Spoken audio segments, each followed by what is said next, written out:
Hey, what's up people, it's your boy RantNRavinFection. How's it going? Today we're going to be taking a look at banned video game characters. And we're going to take a look at some of these characters right now.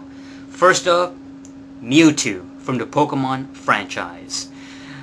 Man, Mewtwo, he first appeared in the original generation, which was the Pokemon games that came out in the mid-90s in Japan, which eventually made its way here in the West in the late 90s, called Pokemon Blue and Pokemon Red.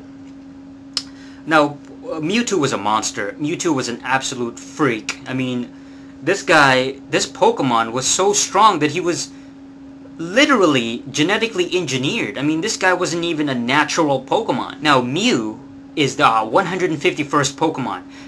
He could learn all the moves, but statistically, he wasn't that strong. What happened was, the scientists in the Pokemon universe ended up creating another Pokemon called Mewtwo.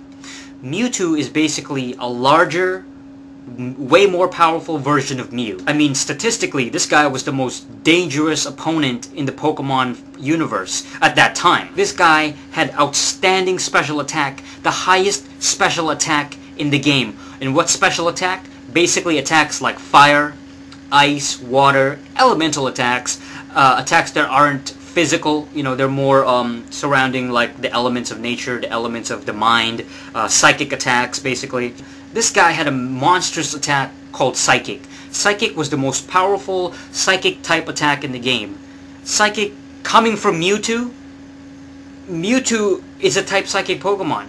And therefore psychic attacks will benefit regardless because of his type. He's got that type advantage. So Pokemon with the same similar attack that have a similar type, so a fire-type Pokemon using a fire-type move, for example, will do a lot more damage, as opposed to a normal Pokemon using fire-type moves. Therefore, a psychic Pokemon such as Mewtwo, who's incredibly powerful to begin with, uses a powerful psychic attack, that is so destructive. Very few Pokemon can actually survive that attack in a single blow. I mean, Jesus Christ.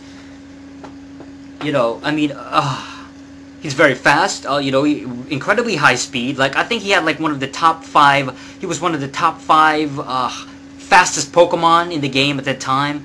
He had high hit points, very healthy type of Pokemon, a lot of life. He had high defenses and physical attack, which was rare for a psychic type Pokemon. Usually Pokemon are very brittle on the physical aspects, but Mewtwo was a fucking powerhouse. Mewtwo was almost indestructible. Matter of fact, the only Pokemon that could go up against Mewtwo was another Mewtwo.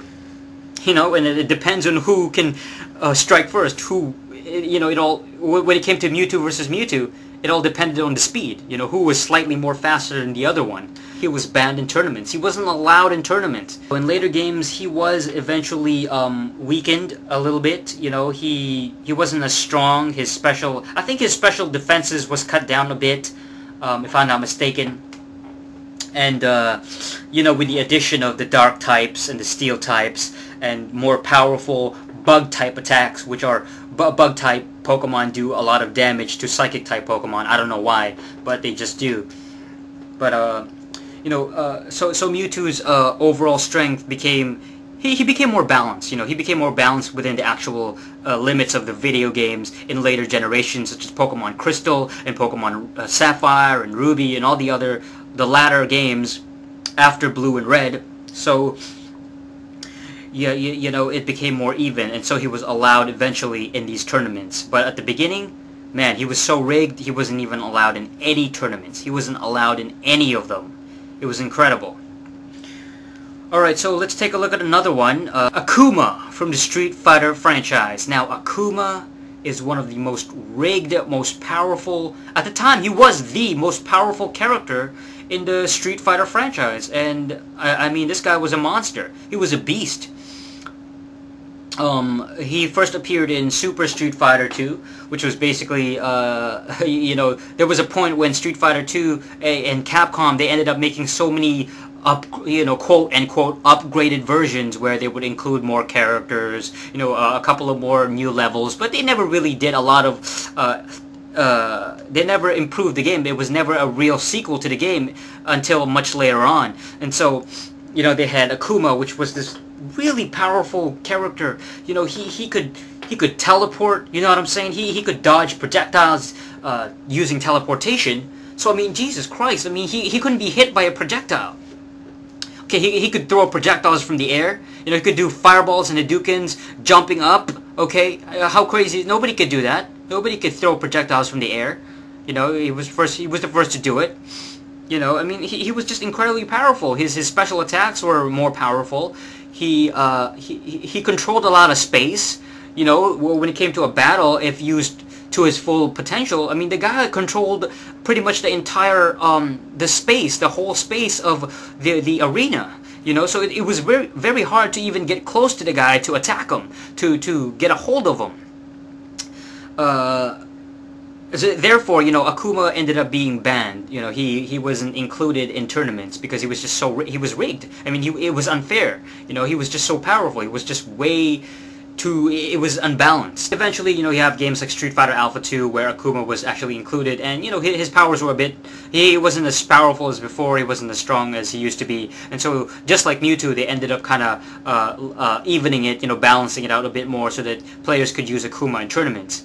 And you know, when it comes to fighting games, I also got to mention Jinpachi from the Tekken series. You know, Jinpachi would then be the powerhouse of the Tekken games. He first appeared in Tekken 5 in the storyline. According to the storyline, he was the great-grandfather of Jin Kazama, the father of Heihachi Mishima, and this guy was absolutely powerful, if not just by his physical stature. Just looking at him, he was about 8 feet tall. You know, he could deal a lot of quick, swift blows to his opponent. He could, he had this particular move where he would block his opponent, and his opponent would be rendered, not unconscious, but they would freeze for a second, you know, a couple of seconds, giving Jinpachi a time to just to lay waste to his opponent, to just totally do more damage, and just, this guy was a beast. I mean, he had his fireball attack that he would shoot from his chest. He had a giant mouth in his chest. You know, he was inflicted by the demon gene.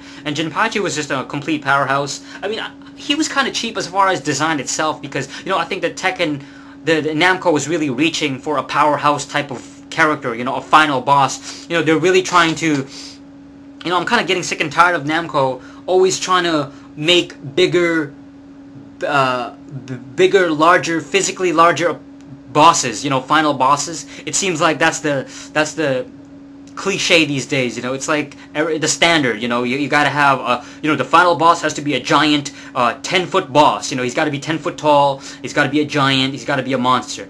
And to me, it's just getting way too unrealistic as far as just believing that, you know, like, not even just because of the physical size, it's just like, it's just getting ridiculous, you know? Like, how could you have such a huge opponent? I know that in Tekken 6, they have an even larger a boss. He's like 15 feet tall, even larger than Jinpachi. And it's just getting out of hand. It's become a gimmick, you know? It's become a gimmick to the point that it's like, it doesn't even matter the sizes anymore, because you're gonna have to beat it anyway. You're gonna defeat that boss regardless. You know, I mean, Jesus, I mean, what's gonna happen? 10 years from now, they're gonna have Tekken 10, and they're gonna have a 50-foot boss. Okay, that's insane. That's just way out of line. You know, it's just how credible is that shit? I mean, Jesus. It kind of actually reminds me of when you have to battle what's his name, Apocalypse in one of the X-Men fighting games, and I mean, he was huge. I see. That's just crazy. I mean, Apocalypse is supposed to be a large character anyway. You know what I mean? But it's just when you're facing, if you're a 5-foot guy, if you're a 6-foot character facing off against a 100-foot character, it's just way too unbelievable. You know, it's just way too crazy. Especially if it's a fighting game, where a fighting game is supposed to be like this balanced game. You know, even though there are differences in sizes, there's still like balancing in it, you know. So, you know, Craig Marduk, for example, he's 8 feet tall, but he's very slow, and you got to be careful with his timing and, you know, timing his attacks, you know, compared to somebody like Ling Xiaoyu, who is very fast, very quick. You know, she doesn't deal a lot of damage, but she deals a lot of fast, hard-hitting combos that they add up. You know what I'm saying?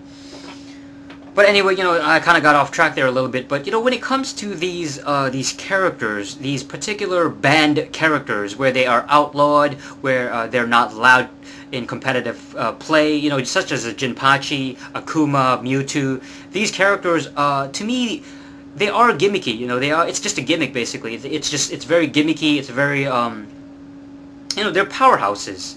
And I think maybe it's the it's the company giving you a chance to kind of blow off steam, kind of. It's like giving you a lot of power in the game, it's kind of just for kicks, just for fun, see if you can use this really overwhelmingly powerful, unfair character, and then just totally torture your opponents, just totally go crazy over your opponents and just lay waste to your opponents. It is partially a gimmick because, what's the point of having these characters if you can't use them in official tournaments, you know what I'm saying? What's the point of it? I mean, I would understand it if it would be cool if they had, like, Mewtwo against Mewtwo, you know what I'm saying? If they allowed, like, Akuma versus Akuma in a Street Fighter tournament, back in the day.